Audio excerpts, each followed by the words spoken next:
Jason Tatum's injury allowed the Boston Celtics to experiment to see how they would fare if it was just pretty much Jaylen Brown and Jason Tatum, out there on the floor being the main two sources of offense. And what I mean by that is, when they brought in guys like Drew Holiday and they brought in Kristaps Porzingis, and they were trying to debate, before they did that, it was like, do you really want to pay Jaylen Brown $300 million? Because you're going to have to pay Jason Tatum $300 million. They're going to be making, $600 million, taking up your cap space.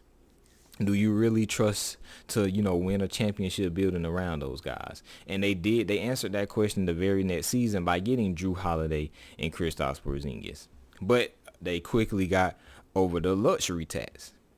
Now, they are under the tax apron, and we just seen how Jaylen Brown was able to carry the fort by himself.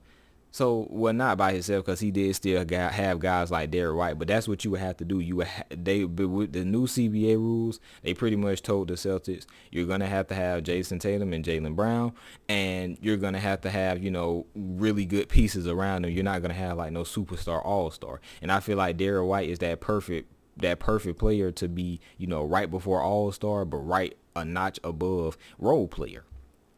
But anyways, back to the point. You see with Jaylen Brown doing it by himself, it's like, of course, it's a no-brainer when Jaylen Brown and Jason Tatum are together, they're going to be able to carry the fort. And so a lot of people are forgetting that they are under the tax apron now. So they literally can go out there and make moves to continue to improve this team for years on end. And it's crazy because when Jason Tatum went down, literally a couple days after, there were a lot of people asking what's the championship window for the Boston Celtics closed. And I think we just got that answer on Friday night, if we didn't before then, that window is as wide open as it has always been when Jaylen Brown and Jason Tatum have been at the helm of the Boston Celtics.